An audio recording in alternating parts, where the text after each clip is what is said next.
पहला अध्याय। देवर्षि नारद की भक्ति से भेंट। भगवान श्री कृष्ण को हम नमस्कार करते हैं, जो जगत की उत्पत्ति, स्थिति और विनाश के हेतु तथा आध्यात्मिक, आदिदैविक और आदि भौतिक तीनों प्रकार के तापों का नाश करने वाले हैं।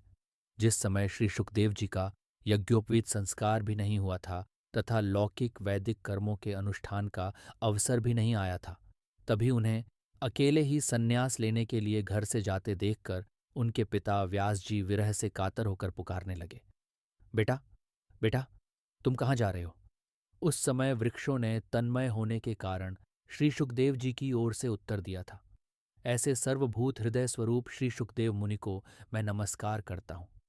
एक बार महान ऋषि शौनक, जो भगवान के परम व्यक्तित्व की दिव्य कथा के अमृत का स्वाद लेने में बहुत कुशल थे, नैमिषारण्य क्षेत्र में रहने वाले अत्यंत बुद्धिमान सूत गोस्वामी को प्रणाम किया और उनसे पूछताछ की।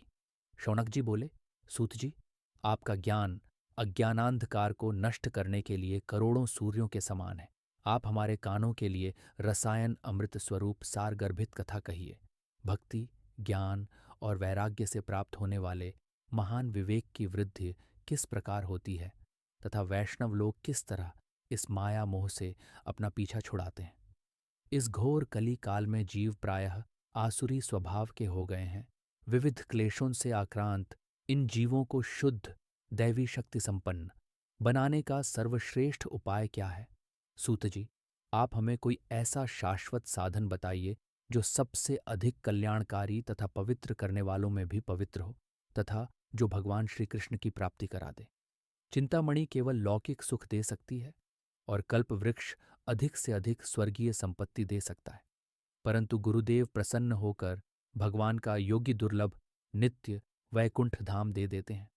सूत जी ने कहा, शौनक जी, तुम्हारे हृदय में भगवान का प्रेम है, इसलिए मैं विचार कर तुम्हें संपूर्ण सिद्धांतों का निष्कर्ष सुनाता हूं, जो जन्म मृत्यु के भय का नाश कर देता है, जो भक्ति के प्रवाह को बढ़ाता है और भगवान श्री कृष्ण की प्रसन्नता का प्रधान कारण है। मैं तुम्हें वह साधन बतलाता हूं, उसे सावधान होकर सुनो। श्री सुखदेव जी ने कलयुग में जीवों के कालरूपी सर्प के मुख का ग्रास होने के त्रास का आत्यंतिक नाश करने के लिए श्रीमद्भागवत शास्त्र का प्रवचन किया है। मन की शुद्धि के लिए इससे बढ़कर कोई साधन नहीं है। जब मनुष्य के जन्म जन्मांतर का पुण्य उदय होता है, तभी उसे इस भागवत शास्त्र की प्राप्ति होती है। जब सुखदेव जी राजा परीक्षित को यह कथा सुनाने के लिए सभा में विराजमान हुए, तब देवता लोग उनके पास अमृत का कलश लेकर आए।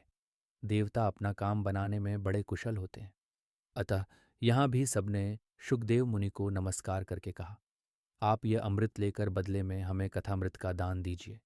इस प्रकार परस्पर अदला बदली हो जाने पर राजा परीक्षित अमृत का पान करें और हम सब श्रीमद्भागवत रूप अमृत का पान करेंगे। इस संसार में कहाँ कांच और कहाँ महामूल्य मणि तथा कहाँ सुधा और कहाँ कथा। श्री सुखदेव जी ने ये सोचकर उस समय देवताओं की हंसी उड़ा दी।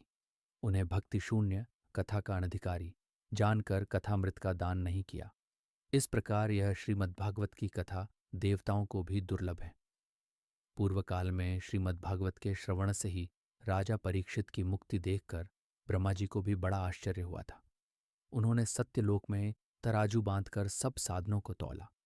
अन्य सभी साधन तौल में हल्के पड़ गए। अपने महत्व के कारण भागवत ही सबसे भारी रहा।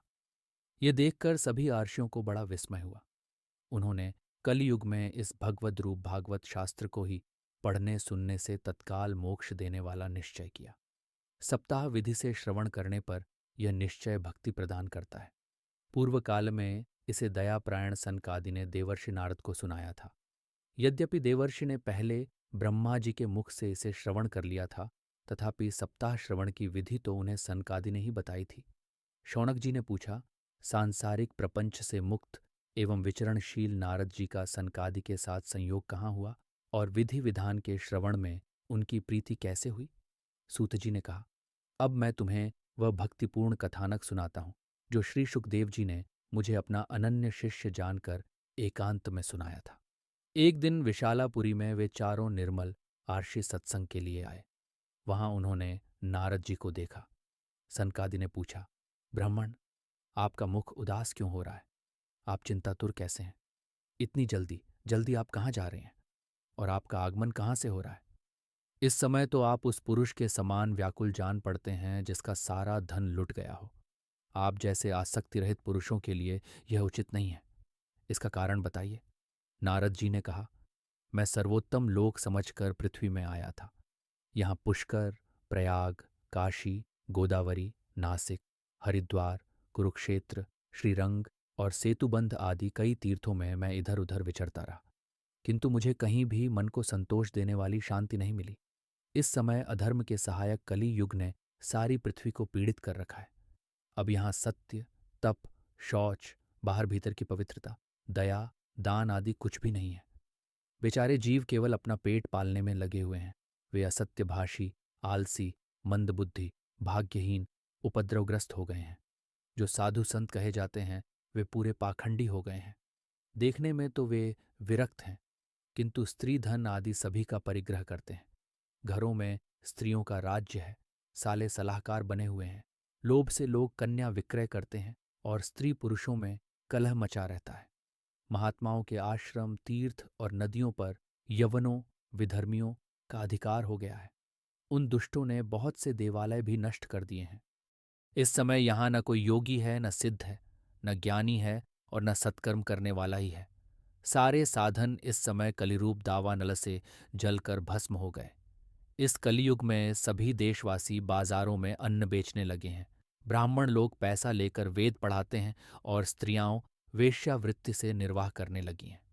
इस तरह कलयुग के दोष देखता और पृथ्वी पर विचरता हुआ मैं यमुना जी के तट पर पहुंचा, जहां भगवान श्री कृष्ण की अनेकों लीलाएं हो चुकी हैं।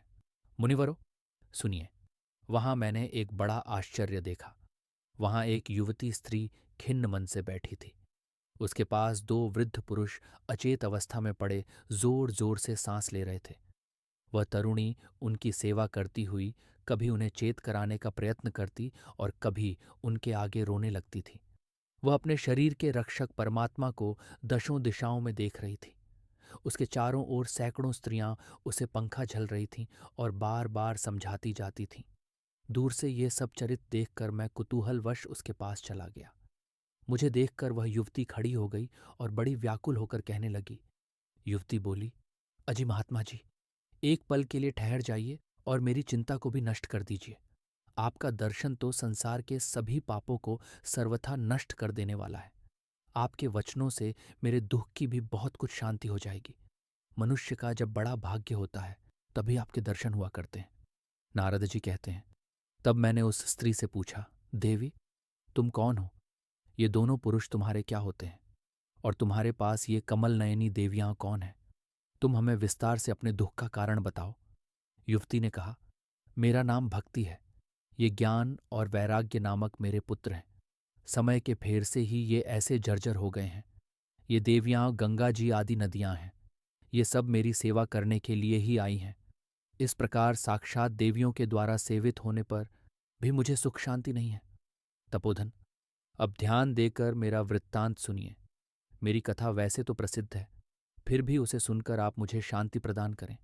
मैं द्रविड़ देश में उत्पन्न हुई, कर्नाटक में बढ़ी, कहीं कहीं महाराष्ट्र में सम्मानित हुई, किंतु गुजरात में मुझको बुढ़ापे ने आ घेरा।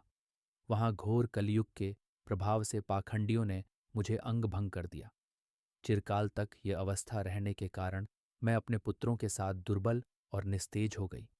अब जब से मैं वृंदावन आई, तब से पुनः परम सुंदरी सुरूपवती नवयुवती हो गई हूं। किंतु सामने पड़े हुए ये दोनों मेरे पुत्र थके मांदे दुखी हो रहे हैं। अब मैं यह स्थान छोड़कर अन्यत्र जाना चाहती हूँ। ये दोनों बूढ़े हो गए हैं, इसी दुख से मैं दुखी हूँ। मैं तरुणी क्यों और ये दोनों मेरे पुत्र बूढ़े क्यों? हम तीनों साथ साथ रहने वाले हैं, फिर यह विपरीतता क्यों? होना तो यह चाहिए कि माता बूढ़ी हो और पुत्र तरुण। इसी से मैं आश्चर्यचकित चित्त से अपनी इस अवस्था पर शोक करती रहती हैं। आप परम बुद्धिमान एवं योगनिधि हैं। इसका क्या कारण हो सकता है, बताइए। नारद जी ने कहा, साध्वी, मैं अपने हृदय में ज्ञान दृष्टि से तुम्हारे संपूर्ण दुख का कारण देखता हूं। तुम्हें विषाद नहीं करना चाहिए। श्रीहरि तुम्हारा कल्याण करेंगे। सूत जी कहते हैं, मुनिवर नारद जी ने एक क्षण में ही उसका कारण जानकर कहा, नारद जी ने कहा, देवी, सावधान होकर सुनो। ये दारुण कलयुग है। इसी से इस समय सदाचार, योग मार्ग और तप आदि सभी लुप्त हो गए हैं। लोग शठता और दुष्कर्म में लगकर अघासुर बन रहे हैं। संसार में जहां देखो वहीं सत्पुरुष दुख से म्लान हैं और दुष्ट सुखी हो रहे हैं। इस समय जिस बुद्धिमान पुरुष का धैर्य बना रहे वही बड़ा ज्ञानी या पंडित है। पृथ्वी क्रमशः प्रतिवर्ष शेष जी के लिए भाररूप होती जा रही है। अब ये छूने योग्य तो क्या, देखने योग्य भी नहीं रह गई है और न इसमें कहीं मंगल ही दिखाई देता है। अब किसी को पुत्रों के साथ तुम्हारा दर्शन भी नहीं होता। विषयानुराग के कारण अंधे बने हुए जीवों से उपेक्षित होकर तुम जर्जर हो रही थी। वृंदावन के संयोग से तुम फिर नवीन तरुणी हो गई हो। अतः ये वृंदावन धाम धन्य है जहां भक्ति सर्वत्र नृत्य कर रही है। परंतु तुम्हारे इन दोनों पुत्रों का यहाँ कोई ग्राहक नहीं है, इसलिए इनका बुढ़ापा नहीं छूट रहा है। यहाँ इनको कुछ आत्मसुख, भगवत स्पर्श जनित आनंद की प्राप्ति होने के कारण ये सोते से जान पड़ते हैं। भक्ति ने कहा, राजा परीक्षित ने इस पापी कलयुग को क्यों रहने दिया? इसके आते ही सब वस्तुओं का सार न जाने कहाँ चला गया। करुणामय श्री हरि से भी यह अधर्म कैसे देखा जाता है? मुने, मेरा यह संदेह दूर कीजिए। आपके वचनों से मुझे बड़ी शांति मिली है। नारद जी ने कहा, बाले, यदि तुमने पूछा है तो प्रेम से सुनो। कल्याणी, मैं तुम्हें सब बताऊंगा और तुम्हारा दुख दूर हो जाएगा। जिस दिन भगवान श्री कृष्ण इस भूलोक को छोड़कर अपने परम धाम को पधारे, उसी दिन से यहाँ संपूर्ण साधनों में बाधा डालने वाला कलयुग आ गया। दिग्विजय के समय राजा परीक्षित की दृष्टि पड़ने पर कलयुग दीन के समान उनकी शरण में आया। भ्रमर के समान सारग्राही राजा ने यह निश्चय किया कि इसका वध मुझे नहीं करना चाहिए, क्योंकि जो फल तपस्या, योग एवं समाधि से भी नहीं मिलता, कलयुग में वही फल श्री हरि कीर्तन से ही भली भांति मिल जाता है। इस प्रकार सारहीन होने पर भी उसे इस एक ही दृष्टि से सारयुक्त देखकर उन्होंने कलयुग में उत्पन्न होने वाले जीवों के सुख के लिए ही इसे रहने दिया था। इस समय लोगों के कुकर्म में प्रवृत्त होने के कारण सभी वस्तुओं का सार निकल गया है और पृथ्वी के सारे पदार्थ बीजहीन भूसी के समान हो गए हैं। ब्राह्मण केवल अन्न धनादि के लोभवश घर घर एवं जन जन को भागवत की कथा सुनाने लगे हैं, इसलिए कथा का सार चला गया। तीर्थों में नाना प्रकार के अत्यंत घोर कर्म करने वाले नास्तिक और नारकी पुरुष भी रहने लगे हैं, इसलिए तीर्थों का भी प्रभाव जाता रहा। जिनका चित्त निरंतर काम, क्रोध, महान लोभ और तृष्णा से तपता रहता है, वे भी तपस्या का ढोंग करने लगे हैं, इसलिए तप का भी सार निकल गया। मन पर काबू न होने के कारण तथा लोभ, दंभ और पाखंड का आश्रय लेने के कारण एवं शास्त्र का अभ्यास न करने से ध्यान योग का फल मिट गया। पंडितों की यह दशा है कि वे अपनी स्त्रियों के साथ पशु की तरह रमण करते हैं। उनमें संतान पैदा करने की ही कुशलता पाई जाती है, मुक्ति साधन में वे सर्वथा अकुशल हैं। संप्रदायानुसार प्राप्त हुई वैष्णवता भी कहीं देखने में नहीं आती। इस प्रकार जगह जगह सभी वस्तुओं का सार लुप्त हो गया है। ये तो इस युग का स्वभाव ही है, इसमें किसी का दोष नहीं है। इसी से पुंडरीकाक्ष भगवान बहुत समीप रहते हुए भी यह सब सह रहे हैं। सूत जी कहते हैं, शौनक जी, इस प्रकार देवर्षि नारद के वचन सुनकर भक्ति को बड़ा आश्चर्य हुआ। फिर उसने जो कुछ कहा उसे सुनिए। भक्ति ने कहा, देवर्षि, आप धन्य हैं। मेरा बड़ा सौभाग्य था जो आपका समागम हुआ। संसार में साधुओं का दर्शन ही समस्त सिद्धियों का परम कारण है। आपका केवल एक बार का उपदेश धारण करके कयाधु कुमार प्रहलाद ने माया पर विजय प्राप्त कर ली थी। ध्रुव ने भी आपकी कृपा से ही ध्रुवपद प्राप्त किया था। आप सर्वमंगलमय और साक्षात श्री ब्रह्मा जी के पुत्र हैं। मैं आपको नमस्कार करती हूँ। पहला अध्याय समाप्त। शेष वार्ता द्वितीय अध्याय में करेंगे। धन्यवाद।